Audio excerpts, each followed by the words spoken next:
So how do we begin this? I think we need to begin it with something that we've always talked about because we're always very good at it in the church. But I want to affirm it for you today is that we need to continue to do it by praying. We need to pray first. And my old dear friend, and I've said this many times in the church over the years because it was such a poignant point when Reverend Quick said this to the class at Duke. And I joke about it sometimes with cars and things like that. I'm going, look, prayer doesn't change things. This is Dr. Quick's quote. Now, Dr. Quick was a pastor emeritus of a big church in Detroit and a professor at Duke, a theology professor at Duke. He said, prayer doesn't change things. I want you to consider that for a minute, okay? Prayer doesn't change things. Prayer changes people. God didn't create things. God created the people that created things. God changes people, and people change things. So what are we praying for? Are we praying for the people in our midst? Are we praying on purpose for the human soul? Are we praying for them to have a human experience with God?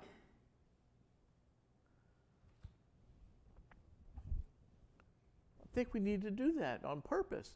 We talk about praying intentionally all the time. We are intentional prayers. What's the matter with you? I just wanted a free ride, Dad. Yeah.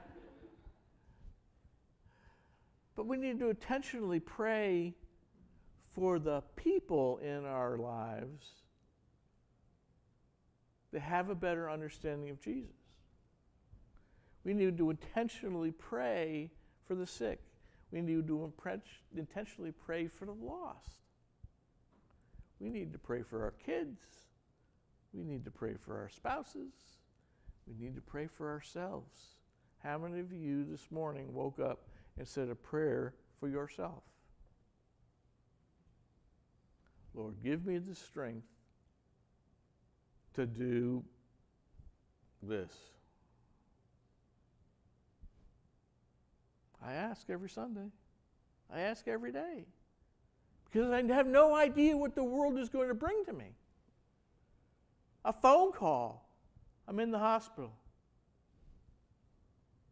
Not me. You. I don't like those phone calls, but I need to be ready for that. I need to be on my, I hate to say on my game. I need to be on Jesus' game. Right? So do you. So do you. You're going to find out about your friends and family long before I do. I'm the mushroom. I'm kept in the dark and not told anything except what I need to hear, apparently. But if you're the first person that finds out that there's a need in the world, what do you got to do? Pray. Be present. Right? And we have to have the energy to do that.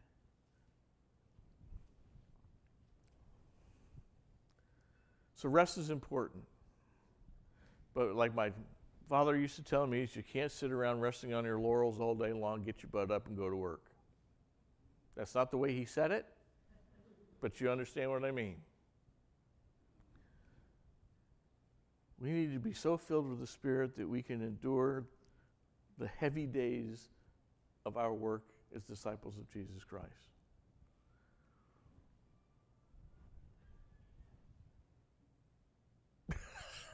That was appropriate. Say that. That's God. Yes.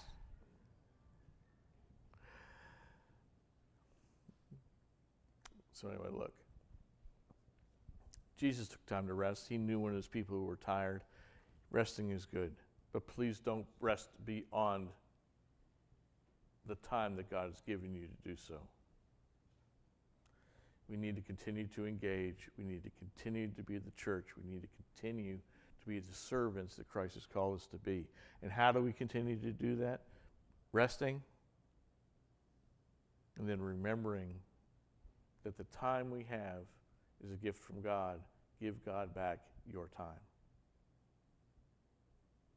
Amen? You guys are dead today. I see it. You're tired. And you're my cheerleader.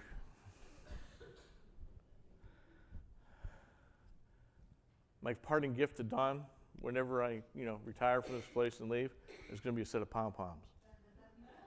Why wait? Gene's getting bubble wrap, just so you know. I'm going to give Will a lawnmower.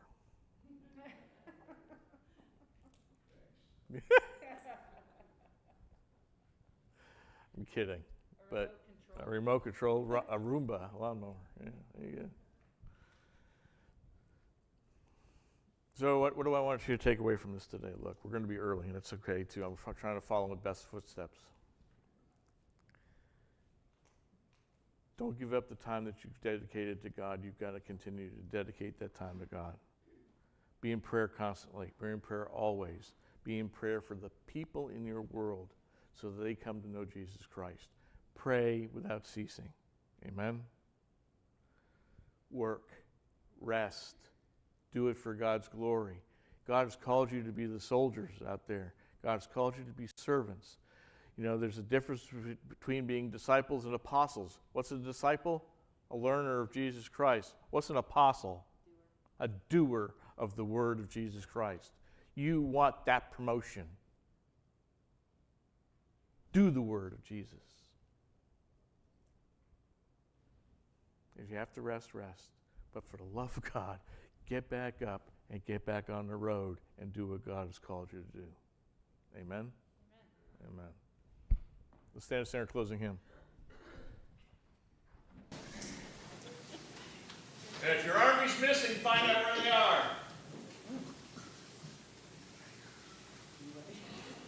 That's a hint. Just follow the words on the screen, please, not the ones in the book. We had this conversation a couple weeks ago.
So I'm going to say goodbye to the digital world and ask Gail to go ahead and turn us off. We'll see you next Sunday, everybody out there on the internet. Love you.